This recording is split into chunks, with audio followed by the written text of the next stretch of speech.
Dear students, now we discuss the last topic of lecture number 2, which is errors in input. Naturally, while using any mathematical software system, we are bound to encounter minor glitches. Even while entering simple arithmetic commands, we may accidentally mistype an entry or violate a MATLAB rule. So, in this part, we discuss how to handle these types of mistakes which are in fact not considered to be minor.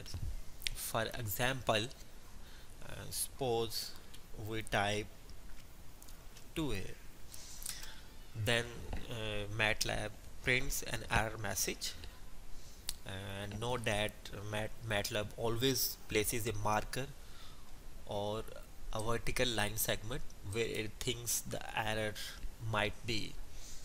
So the error is unexpected MATLAB expressions. No, we see what's the error is there. Look at that. Here we write 2a. It means that MATLAB is not understanding whether a is adding into or a is subtracting from 2 or a is divisible by 2. MATLAB is not understanding there, so we have to instruct to MATLAB what we really want. Suppose we want to multiply 2 with a, then MATLAB prints the answer 2a.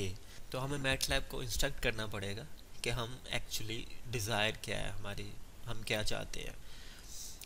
तो MATLAB ये तो simple arithmetic error है ना. Some time कुछ complicated errors हो जाते हैं, उनको हमने हैंडल करना होता है.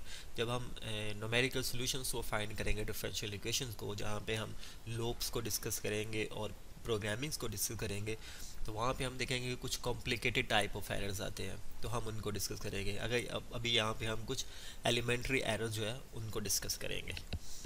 The next is that suppose I right x plus y, then MATLAB prints the error undefined function or variable x. MATLAB यहाँ अंडरस्टैंड नहीं कर रहा कि हम क्या चाहते हैं, तो हमें x और y को या तो कुछ स्पेसिफिक वैल्यूज असाइन करनी पड़ेगी.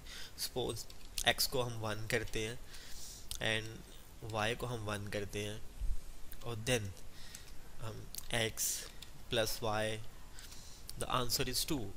और अदरवाइज अगर हम इस स्टेटमेंट को जनरल रखना चाहते हैं, सपोज हम इसे as a symbolic expression treat करना चाहते हैं, तो हमें इसको एज ए सिम्बॉलिक डिफाइन करना पड़ेगा. And then x plus Y डिपर, तो ये हमारे पास एक सिम्बॉलिक एक्सप्रेशन आ गई. सिमिलरली अगर हम कोई वैल्यू सब्सिट्यूट करना चाहते हैं, हम इसे एक्सपैंड करना चाहते हैं, तो हम टाइप करते हैं अनडिफाइंड फंक्शन और मेथड एक्सपैंड.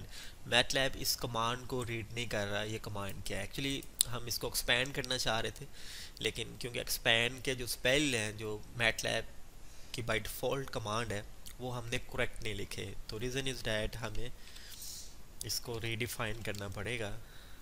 रीज़न ये. अब क्वेश्चन इज़ डैट कि जब कोई एरर अपीयर हो जाए तो क्या हम उस स्टेटमेंट को अगेन एंड अगेन लिखेंगे.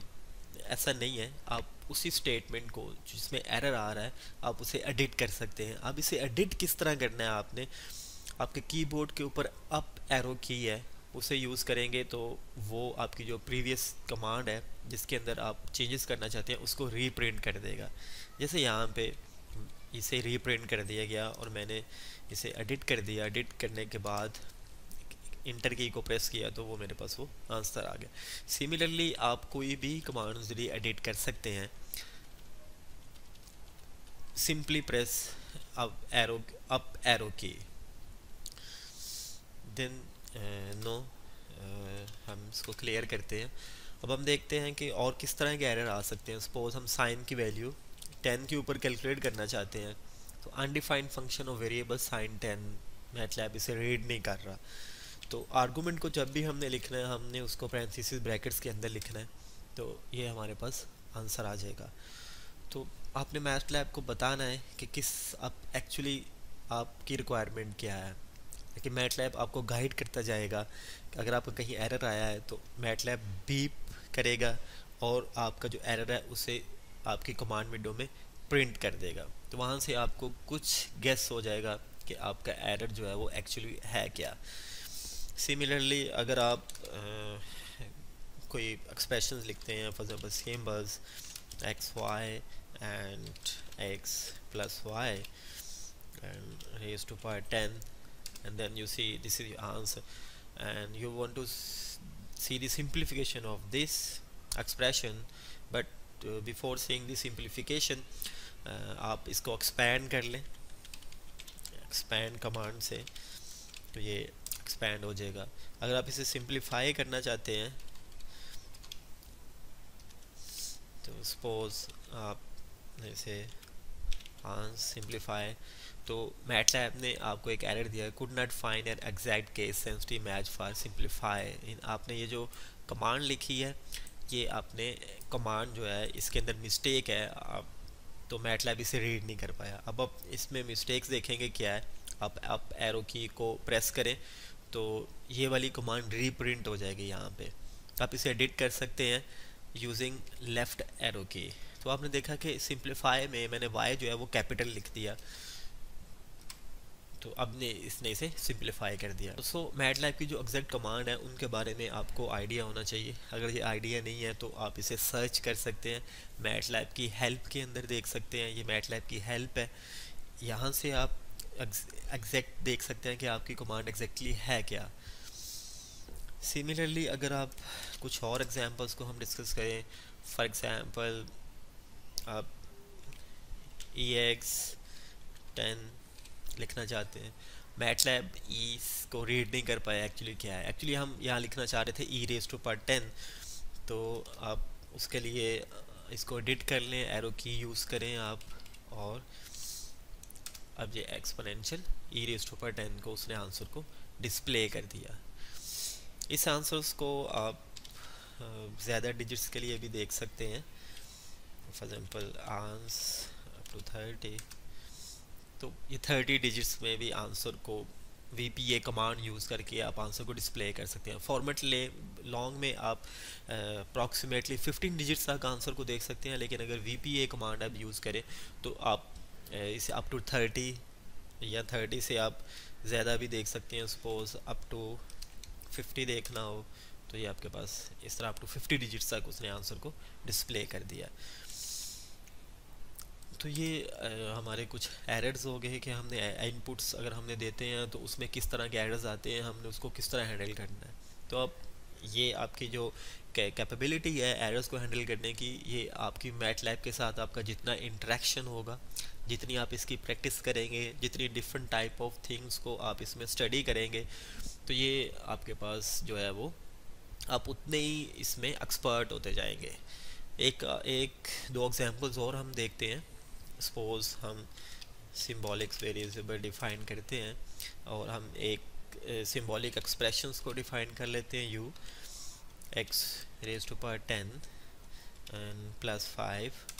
अगर ये सिंबॉलिक एक्सप्रेशन आ गई, आप सब्स्टिट्यूशन कमांड को यूज़ करना चाहते हैं तो आप यहाँ पे अगर u लिखते हैं और x की जगह पे आप 3 रिप्लेस करते हैं तो ये एरर दे दिएगा, unexpected MATLAB expression. The reason अब देखते हैं कि हम इस कमांड के अंदर, इस सिंटैक्स के अंदर हमारे पास हम कौन सा एरर है, कौन सी चीज़ मिसिंग है जो हम नहीं लिख पा रहे। तो एरो अप एरो की यूज़ करें और फिर लेफ़्ट एरो की इसे एडिट करें। हम देखा यहाँ पे हमने कॉमे को यूज़ नहीं किया जो कि मैटलैब का सिंटैक्स है, हमें इसे ओबे करना पड़ेगा। देन आप इंटर करेंगे तो आपको ये एग्जैक्टली आउटपुट दे देगा। सिमिलरली आपके पास और कुछ एग्जांपल्स हैं। फॉर एग्जांपल अगर आप स्क्वायर रूट ऑफ 2 देखना चाहते हैं तो अगर आप लिखते हैं तो ये आपका undefined function of variable. The reason is that के हमने यहाँ पे ब्रैकेट्स पैरेंथेसिस ब्रैकेट्स को यूज़, यहाँ पे फिर हमने इसके स्पेल्स को गलत लिखा, तो अब ये स्क्वायर रूट ऑफ 2 आ गया हमारे पास, ठीक है। तो ये अगर हम इसको और डिजिट्स तक देखना चाहते हैं तो VPA कमांड यूज़ कर लें आप, answer and then up to 30 digits तक हम इसे ऑब्जर्व कर लेते हैं तो टू स्क्वायर रूट को उसने कैलकुलेट कर दिया, इट्स इरेशनल नंबर, तो उसने इसको और अप टू 30 डिजिट्स तक जो अप्रॉक्सीमेशन है टू स्क्वायर रूट की वो दे दी। तो इस तरह आपने स्मॉल एरर्स को इस तरह हैंडल करना है। समटाइम सिंटैक्स की मिस्टेक हो सकती है, समटाइम आपने अरिथमेटिक ऑपरेटर इंसर्ट नहीं किया होगा, समटाइम आपने पैरेंथेसिस ब्रैकेट्स नहीं लिखी होगी, समटाइम आपने सिंटैक्स गलत लिख दिया होगा, समटाइम आपने उसमें कॉमा वगैरह नहीं लगाया होगा।